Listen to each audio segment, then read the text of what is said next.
theme and variations is one of those forms that requires a certain kind of intellectual activity, because you are always comparing the variation with the theme that you hold in your mind. You might say that the theme is nature, and everything that follows is a variation on the subject.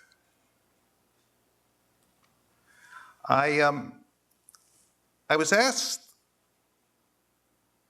I guess about 6 years ago, to do a series of paintings that in some way would celebrate the birth of Piero della Francesca. And it was very difficult for me to imagine how to paint pictures that were based on Piero, until I realized that I could look at Piero as nature, that I would have the same attitude towards looking at Piero della Francesca as I would if I were looking out a window at a tree. And that was enormously liberating to me, and perhaps it's not a very insightful observation, but that really started me on a path to be able to do a kind of theme and variations based on a work by Piero. In this case, that remarkable painting that's in the Uffizi, the Duke of Montefeltro, that faces his consort, Battista. Once I realized that I could take some liberties with the subject, I did the following series of drawings. That's the real Piero della Francesca, one of the greatest portraits in human history. And these, I'll just show these without comment. There's just a series of variations on the head of the Duke of Montefeltro, who was a great, great figure in the Renaissance and probably the basis for Machiavelli's The Prince. He apparently lost an eye in battle, which is why he is always shown in profile. And this is Battista. And then I decided I could move them around a little bit so that for the first time in history, they're facing the same direction.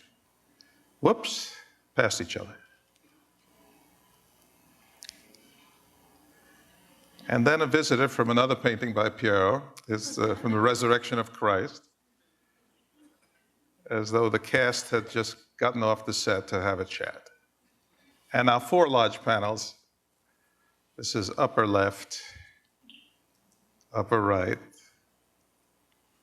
lower left, lower right. Incidentally, I've never understood the conflict between abstraction and naturalism, since all paintings are inherently abstract to begin with. Doesn't seem to be an argument there. On another subject, I was driving in the country one day with my wife, and I saw this sign, and I said, "That is a fabulous piece of design." And she said, "What are you talking about?" I said, "Well, it's so persuasive because the purpose of that sign is to get you into the garage. And since most people are so suspicious of garages and know that they're going to be ripped off, they use the word reliable. But everybody says they're reliable. But reliable Dutchmen, fantastic.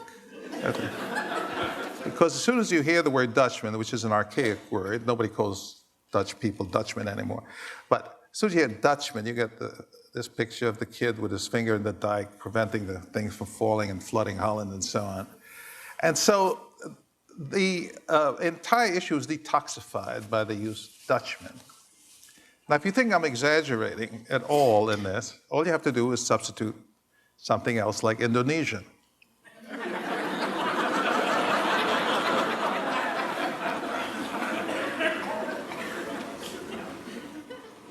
Or even French.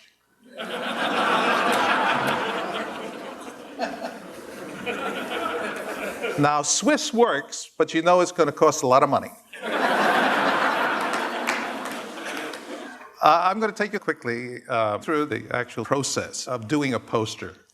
I do a lot of work for the School of Visual Arts where I teach, and the director of that school, a remarkable man named Silas Rhodes, often gives you a piece of text, and he says, do something with this. And so he did. And this was a text, and words as fashioned, the same rule will hold, alike fantastic, if too new or old. Be not the first by whom the new are tried, nor yet the last to lay the old aside. I could make nothing of that. And I really struggled with this one. And the first thing I did, that was sort of in the absence of another idea, was say, I'll sort of write it out and make some words big, and then I'll have some kind of design on the back somehow. And I was hoping, as one often does, to stumble into something. So I took another sort of crack at it. You've got to keep it moving.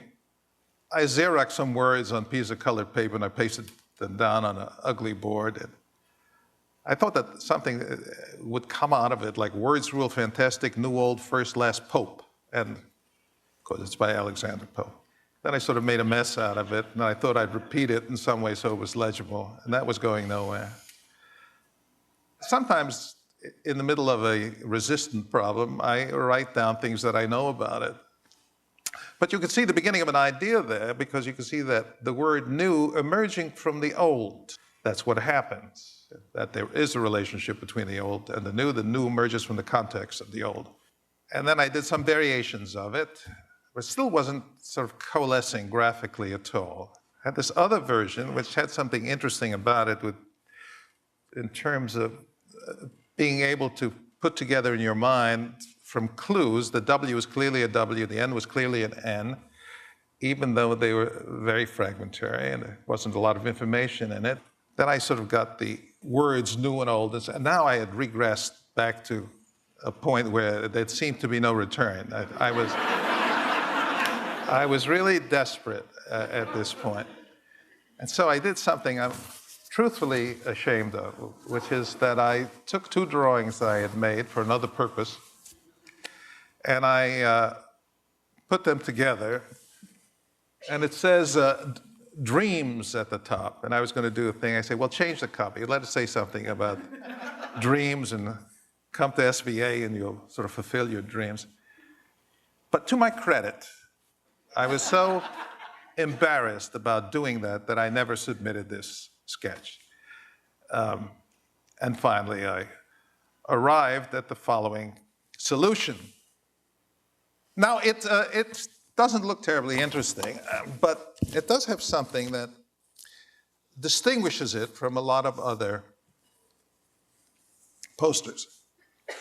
For one thing, it transgresses the idea of what a poster is supposed to be, which is to be understood and seen immediately and not explained, right? You remember hearing, all of you in the graphic arts, if you have to explain it, it ain't working. And one day I woke up and I said, well, suppose that's not true.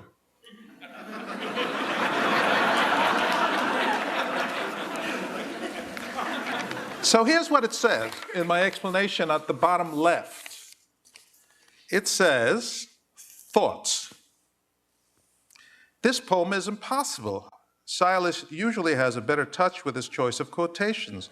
This one generates no imagery at all. I am now exposing myself to my audience, right? Which is something you never want to do professionally. Maybe the words can make the image without anything else happening. What's the heart of this poem? Don't be trendy if you want to be serious. Is doing the poster this way trendy in itself?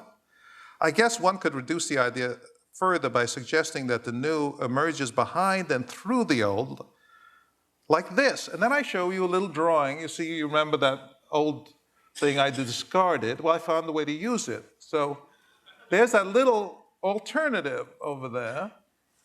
And I say, not bad, criticizing myself, but more didactic than visual. Maybe what wants to be said is that the old and the new are locked in a dialectical embrace, a kind of dance where each defines the other.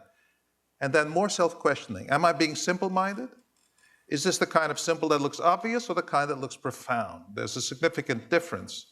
This could be embarrassing. Actually, I realize, fear of embarrassment drives me as much as any ambition. Do you think this sort of thing could really attract the student to the school?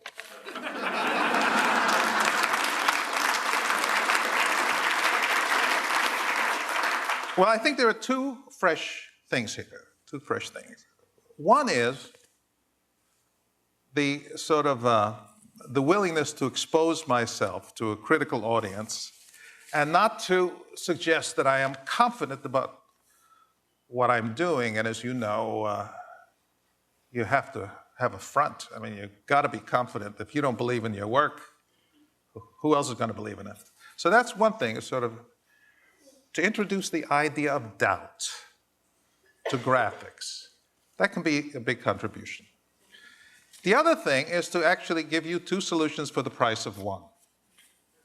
You get the big one. If you don't like that, how about the little one? And that, too, is a relatively new idea. And here's just a series of experiments where I asked the question of, does a poster have to be square?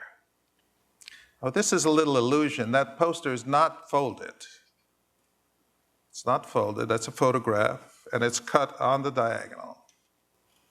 The same cheap trick in the upper left-hand corner. And here, a very peculiar poster, simply because of using the isometric perspective in the computer, it won't sit still in the space. At times, it seems to be wider at the back than the front, and then it shifts, and if you sit here long enough, it'll float off the page into the audience. But we don't have time. And then an experiment, a little bit about the nature of perspective, where the outside shape is determined by the peculiarity of perspective, but the shape of the bottle, which is identical to the outside shape, is seen frontally. And another piece for the Art Directors Club. These are honorees casting long shadows. This was another poster from School of Visual Arts, and there were 10 artists invited to participate in it. And it was one of those things where it was extremely competitive, and I didn't want to be embarrassed, so I worked very hard on this. The idea was, and it was a brilliant idea, was to have 10 posters distributed throughout the city subway system. So every time you got on the subway, you'd be passing a different poster, all of which had a different idea of what art is. But I was absolutely stuck on the idea of art is, and trying to determine what art was. But then I gave up and I said, well, art is whatever. And as soon as I said that, I discovered that the word hat was hidden in the word whatever, and that led me to the inevitable conclusion. But then again, it's on my list of didactic posters. My intent is to have a literary accompaniment that explains the poster in case you don't get it. And this says, note to the viewer, I thought I might use a visual cliche of our time, Magritte's Everyman, to express the idea that art has mystery, continuity, and history. I'm also convinced that in an age of computer manipulation, surrealism has become banal, a shadow of its former self. The phrase art is whatever expresses the current inclusiveness that surrounds art making, a sort of it ain't what you do, it's the way that you do it notion.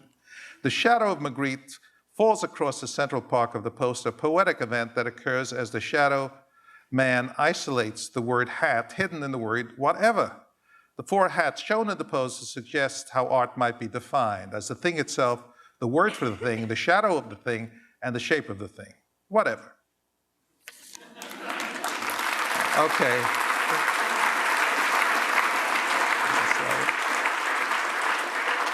And the one that I did not submit, which I still like, I wanted to use the same phrase and sort of, there was some wonderful experiments by Bruno Monari on letter forms some years ago, see how far you could go and still be able to read them, and sort of that idea stuck in my head. But then I took the pieces that I'd taken off and put at the bottom. And of course, those are the remains, and they're so labeled. But what really happens is you read it as, art is whatever remains. Thank you.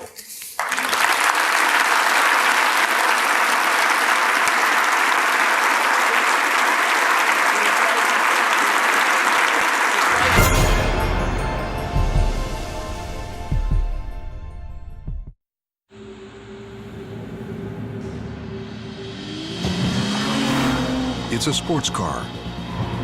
yet a sedan. Powerful, yet fuel efficient. Modern, yet timeless. Introducing the new BMW 3 Series, our most advanced 3 yet.